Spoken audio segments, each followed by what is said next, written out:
예, 오늘 이 각 당의 이 대표 대변인들 그리고 그 특보들 모시고서 이제 얼마 안 남은 보름 앞으로 다가온 대선 구도 집중적으로 분석해 보겠습니다. 자, 스튜디오에 죄송합니다. 목이 메어요. 스튜디오에 5분 나와 계십니다. 더불어민주당 선대위의 최민희 언론특보, 자유한국당 중앙선대위의 정준길 대변인, 국민의당 선대위의 김철근 대변인, 바른정당 선대위의 조혜진 전략기획팀장, 그리고 정의당 선대위의 박원석 공보단장 5분이십니다. 어서 오십시오. 안녕하세요. 예. 자, 제가요 여론조사 오늘 나왔습니다. 그래서 여론조사를 다 이걸 어떻게 보십니까? 라고 다 한 번씩 얘기를 들었으면 시간이 충분하면 들을 겁니다. 근데 시간이 충분하지 않거든요. 그리고 분명히 말씀하실 게 좀 있으면 올라간다. 반전의 기회가 올 것이다. 이렇게 그러고 이제 우리 최 의원님은 그래도 아직 굳어진 것이 아니어서 우리도 계속 노력해야 한다. 뭐 이렇게 말씀하실 거 아니에요? 그래서 그 부분은 스킵하겠습니다. 일단 화면 보여주시죠.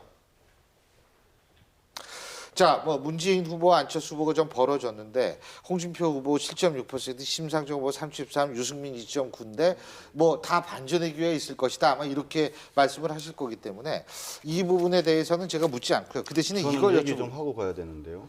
그래도 그거 나중에 하세요. 얘기하고 싶으실 때 그냥 말씀하시면 되죠. 알겠습니다. 이 여론조사에서 한 가지 우리가 주목할 부분이 있어요. 우리 국민의 3분의 1이 대선 2주일을 남겨두고 대선일까지 고심하다가 지지 후보를 선택한 것으로 선거관리위원회 조사 결과 나타났다고 얘기를 합니다.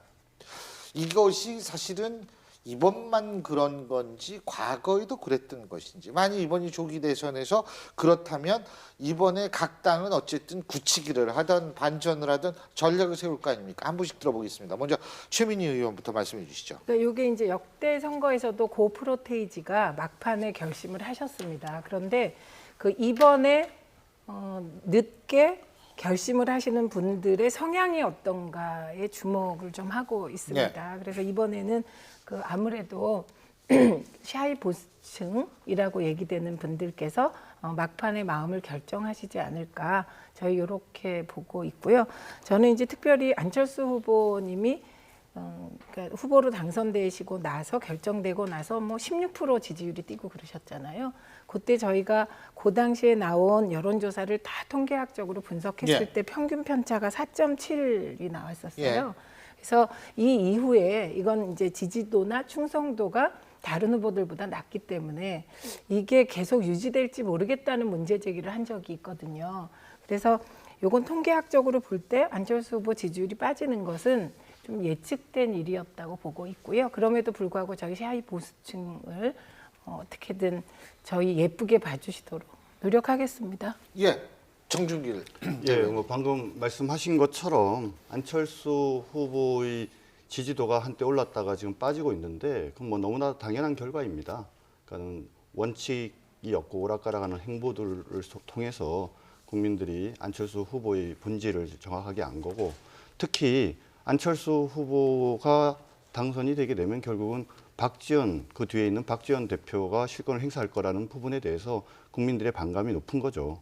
더 본질적인 것은 결국 민주당과 국민의당은 하나의 정당이라는 건데, 방금 말씀하신 것처럼 이제 한 30% 정도 되는 현재 마음을 정하지 않은 분들이 어디로 갈지는 저는 최근에 있었던 4.12 총선 결과를 보면 알 수 있다고 생각합니다. 제가 이걸 하나 만들어 왔는데 간단하게 말씀을 드리면 전국적으로 한 30군데에서 있었습니다.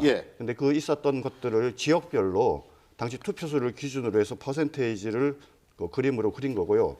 요 맨 아랫부분에 최종적인 4.12 재보선 결과로 추산한 19대 대선 예측을 보면 국민들께서 놀라시겠지만 자유한국당이 29.3%, 민주당이 26.2%, 국민의당이 13.9%, 바른정당이 9.4% 이렇게 나옵니다. 물론 분명하게 말씀드리면 이건 여론조사를 한 건 아닌데 요번에 보선이 있기 전에도 많은 언론들이 이것이 대선의 풍향기가 될 거라고 얘기를 했거든요. 그런데 의외로 그 결과는 바로 자유한국당의 승리로 나타난 거고, 자유한국당으로 승리로 나타날 수 있었던 것은 바로 말씀하신 그런 숨어있는 보수 샤이 보수층이 적극적으로 소신을 가지고 자유한국당을 지지했기 때문에 가능한 겁니다. 자, 김철근 대변인 말씀해 주시죠.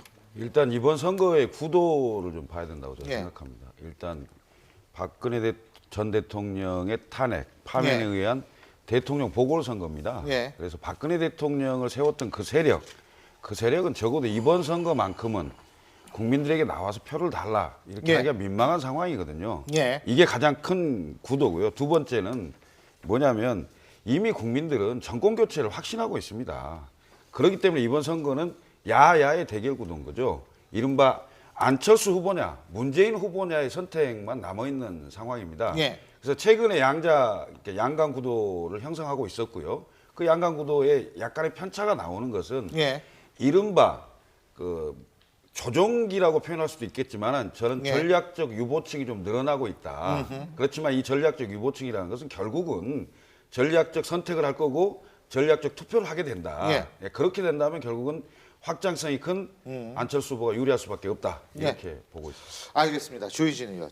예, 이번 대통령 선거에 상수가 두 개 있습니다. 하나가 문재인 후보 지지층이 똘똘 뭉쳐 있는 거고 또 하나가 문재인 후보를 지지하지 않고 어떻게든 문재인을 꺾을 사람을 내세워 가지고 그 사람을 당선시켜야 된다고 하는 흔히 말하는 이제 반문 정서를 가진 그 지지층이 반기문에서 황교안에서 안희정에서 안철수까지 올 정도로 그것도 절대 사람을 옮겨갈 망정 예. 하나가 카드가 사라지더라도 흩어지지 않고 대오를 그대로 유지하면서 계속 옮겨 다니는 거. 이 두 가지가 상수인데 최근에 이제 안철수 후보 지지로 그쪽에 몰렸다가 TV 토론 과정에서 이제 약간 예. 기대에 좀 못 미치는 부분이나 또 신상에 관련된 부분에 좀 해명이 좀 미흡한 부분 때문에 조금 이제 빠져나와서 이제 부동층화되어 있는데 이 반문 정서가 그대로 계속 가느냐 하는 것 남은 변수는 그다음에 최후로 선택할 예. 그 문재인 이길 후보를 누구로 선택하느냐 그 두 가지가 변수인데 저희 같은 알겠습니다. 경우에는